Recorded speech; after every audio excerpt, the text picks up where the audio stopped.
Gimana kabarnya, sehat? Sehat, alhamdulillah. Alhamdulillah. Sudah kelas berapa nih? Kelas 2 SMP. Oh, Masya Allah. Oke, gimana? Sudah siap ini penampilan sehari-hari ini? Insyaallah sudah. Oke. Mari Extromania semua, sama-sama kita dengerin penampilan dari Amriyadi. Silakan. Bismillahirrahmanirrahim. Assalamualaikum warahmatullahi wabarakatuh. Waalaikumsalam warahmatullahi wabarakatuh. Alhamdulillah. Alhamdulillahilladzi arsala rasulan mubashirina wa manjirin wa da'iyan ilallahi bi'idnihi wa sirajan munir. Allahumma salli wa sallim ala sayyidina Muhammad wa ala alihi wa ashabihi ajma'in. Amma ba'du. Puji syukur, marilah kita panjatkan kehadirat Allah Subhanahu wa Ta'ala yang telah memberikan kepada kita tambahan nikmatnya. Hingga pada kesempatan kali ini, kita bisa berkumpul bersama-sama.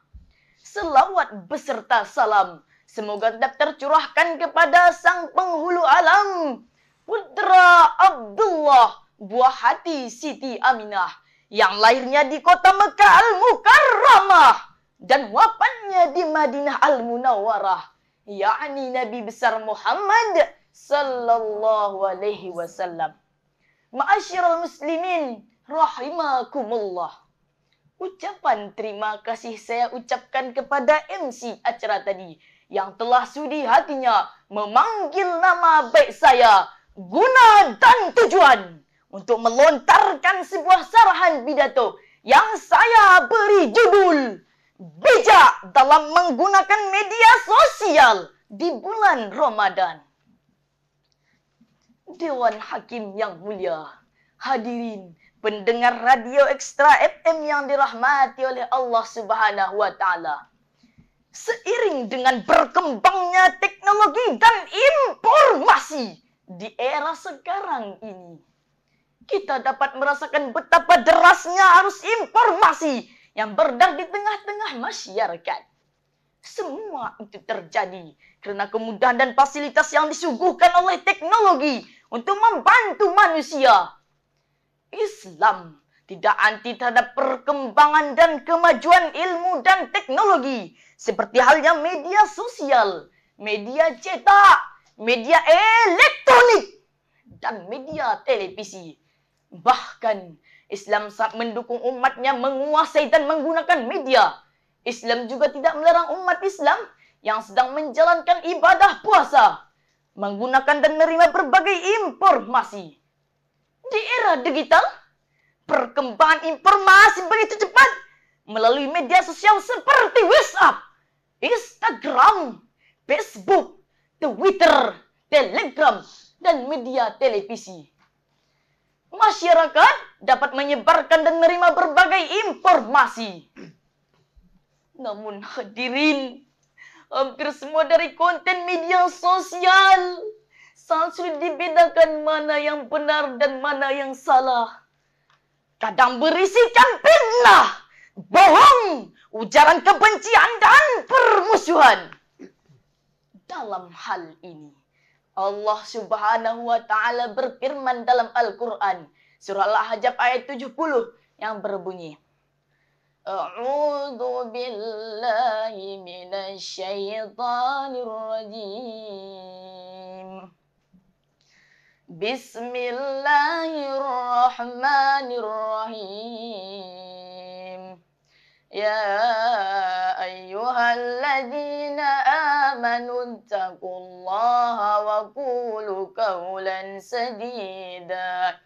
Yang artinya, hai orang-orang yang beriman, bertakwalah kamu kepada Allah dan ucapkanlah perkataan-perkataan yang benar. Kata sadidan dalam ayat di atas tidak sekedar berarti benar sebagaimana terjemahannya, tetapi ia juga harus berarti tepat sasaran. Dari kata tersebut diperoleh pula petunjuk bahwa kritik yang disampaikan dalam merupakan kritik yang membangun atau informasi. yang disampaikan hendaklah baik, benar, dan mendidik.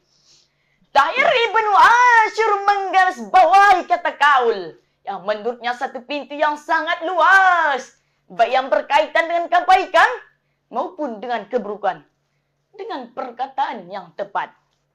Dari ayat di atas menjelaskan bahawa dampak perkataan yang benar adalah perbaikan amal-amal, dan begitu pula sebaliknya. Hadirin kaum muslimin, pendengar radio Ekstra FM yang dirahmati oleh Allah Subhanahu wa taala. Kemudahan dalam mengakses dan kurang waspadanya kita dalam memilih berbagai konten di media sosial juga semakin memberi peluang kepada kita untuk melakukan hal-hal yang dilarang agama, seperti ghibah dan mencari-cari kesalahan orang lain. Jika dahulu keduanya dilakukan dengan lisan, saat ini dengan tulisan di media sosial yang berdampak luar biasa. Melihat perkembangan informasi di media sosial sudah seperti ini, maka orang yang sedang menjalankan ibadah puasa sebaiknya selektif menggunakan media sosial agar menghindarkan diri dari hal-hal yang membatalkan atau mengurangi nilai pahala puasanya. Ibadah puasa dijalankan tidak sekedar menahan lapar dan haus serta syahwat, melainkan dijalankan dengan totalitas jiwa raga. Banyak tantangan yang dihadapi bagi yang menjalankan ibadah puasa.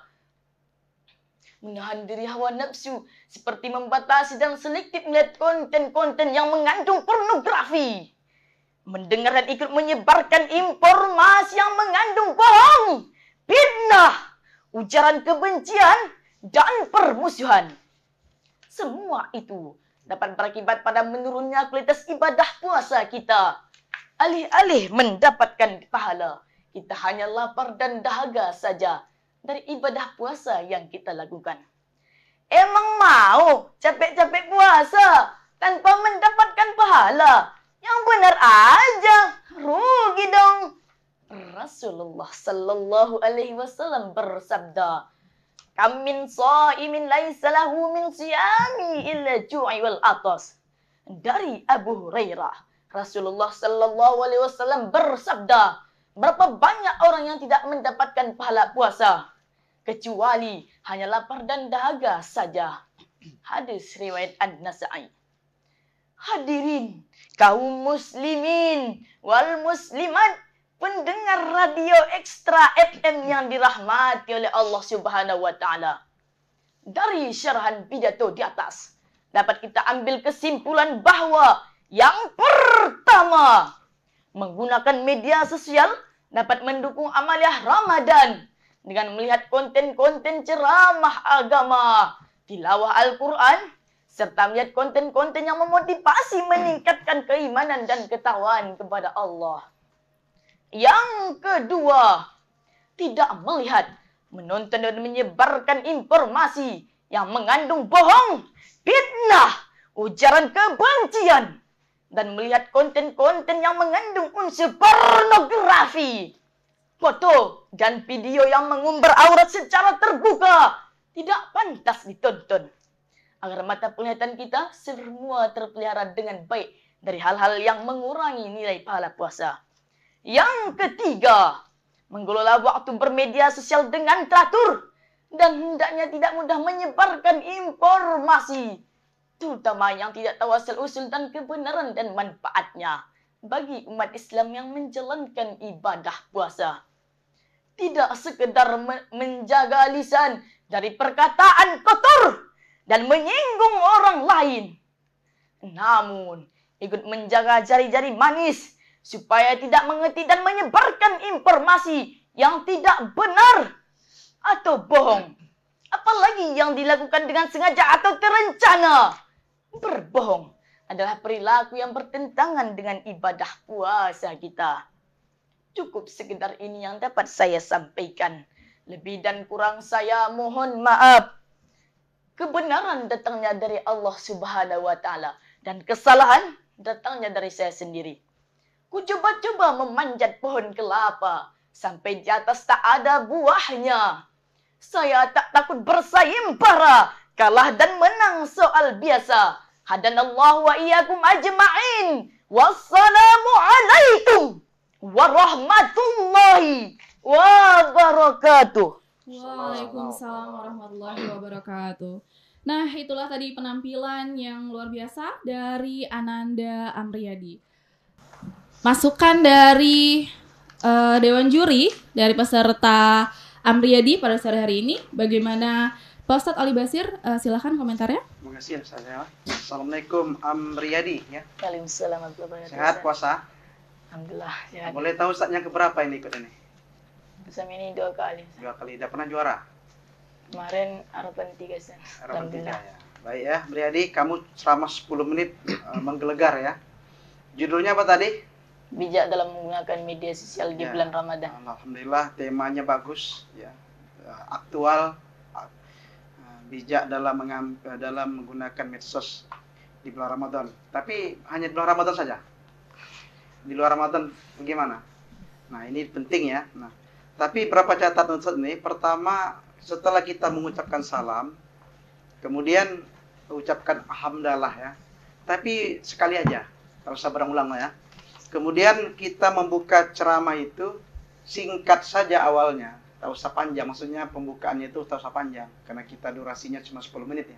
Pembukaan, kemudian puji syukur kepada Allah, selawat kepada Rasulullah, kemudian langsung keluarkan ayat Qur'annya berkenaan dengan tema ya. Nah, temanya bagus ini, tapi maunya Quran dulu keluarkan, kemudian hadis Nabi. Judulnya unik, sudah aktual ya. Gayanya sudah bagus, sudah dapat. Mimik wajahnya juga sudah bagus dalam penyampaian, intonasi juga. Tetap mulai dengan ayat Quran dan hadis ya, itu selalu saya sampaikan dimanapun. Karena kita ini da'i ya. Da'i'ah, bukan tukang obat ya. Bukan orang bicara, tapi kita da'i. Referensinya Quran dan Sunnah. Sudah bagus penguasaan materinya. Tapi masukannya kalau bisa ayat Quran berhubungan dengan tema itu, selain itu apa? Tadi apa ayat Quran yang keluar tadi? Yang kamu sampaikan tadi ayatnya apa? Ya ayyuhalladzina amanu taqullaha wa qulu qawlan sadida. Nah, itu nanti berkenaan dengan ayat Quran sampai ustaznya. Tapi ada yang lain ya. Ud'u sabili rabbika bil hikmah. Nah, seru ke jalan Allah dengan hikmah. Karena kamu berbicara tentang medsos ya. Terus tanya nih, kira-kira medsos itu bisa nggak digunakan untuk dakwah? Bisa apa tidak tuh? Nah, bisa. Nah, Ustaz aja di medsosnya, di YouTube ada, di Facebook ada, di Twitter ada. Jadi bisa di radio juga. Jadi media itu bisa dijadikan ralang dakwah ya. Kemudian tadi tidak semua media sosial itu negatif ya. Nah, jadi cuman kamu dari tadi isinya banyak cerita tentang negatif. Nah, sistematika ceramahnya sudah bagus, tapi tambah ya. Pokoknya kita ke depan ini dai ini menghibur. Ada nilai sini suaranya, sini dakwahnya, sini tilawahnya ya. Jadi kehadiran kita di nanti orang. Baik ya. Sudah bagus isinya, sudah mantap. Untuk Amriyadi buka puasa dengan tomat ya. Dakwahnya makin lama makin mantap. Terima kasih. Masya Allah. Langsung saja kita lanjutkan dengan komentar dari Pak Ustadz Merido. Silakan Pak Ustadz. Baik, terima kasih Mbak Salsa, Ananda Amriyadi ya. Pertama, penguasaan muqaddimah tadi ya. Ini tadi wada'iyan ilallahi bi'idnihi wa sirajam munira. Tadi munir kan? Ini sirajam munira ya. Sirajam munira baris atas ya. Kemudian ayat tadi, pengucapan ayat biasakan di lidah kita walaupun kita terbiasa dengan bahasa di Aceh Singkil ini. Misalnya huruf zai biasa dikatakan jim kan, misalnya zakat misalnya. Padahal kan zakat kita terbiasa, itu kan resmi. Sama dengan dalam surah Al-Ahzab, bukan surah Al-Ahjab ya. Nah, itu dibiasa-biasakan itu nanti beda arti dan nanti.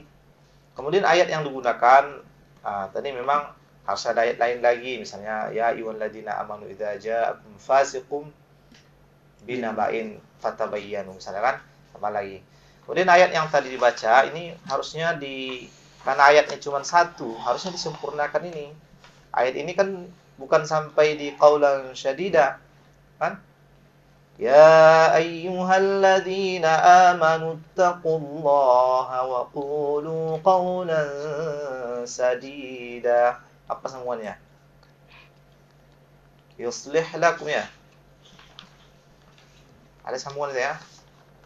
Qulu qawlan sadida yuslih lakum a'malakum wa yaghfir lakum dhunubakum. Sambung ya.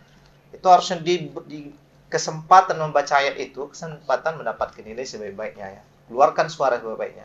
Kemudian membaca tadi masih bisa diperbaiki lagi ya. Ikhfanya nggak nampak. Wa qulu qawlan sadida. Tadi qawlan sadida. Ikhfanya. Kemudian untuk menerjemahkan, tadi ini ada hadis yang diungkap ini. Kam min sha'imin laisa lahu min siyamihi illa al-ju' wal 'atash. Itu di teks ayatnya tidak ada an Abi Hurairah radhiyallahu anhu, tapi terjemah dari Abu Hurairah. Rasulullah SAW bersabda, diulang lagi bersabdanya, pada langsung aja. Betapa banyak dan langsung ya. Berbeda. Tapi secara umum penampilannya semakin baik dan menggetarkan. Kalau tadi pantunnya aku coba-coba manjat pohon kelapa, ini aku serius manjat pohon kelapa. Kelapa diambil, kelapa muda. Hari ini memang kita puasa. Tapi Alhamdulillah penampilan Anda membahana. Terima kasih. Nah, itu tadi masukan yang luar biasa dari para dewan juri kita. Dan pesan-pesan untuk Amriyadi untuk terus belajar ya. Terima kasih Amriyadi.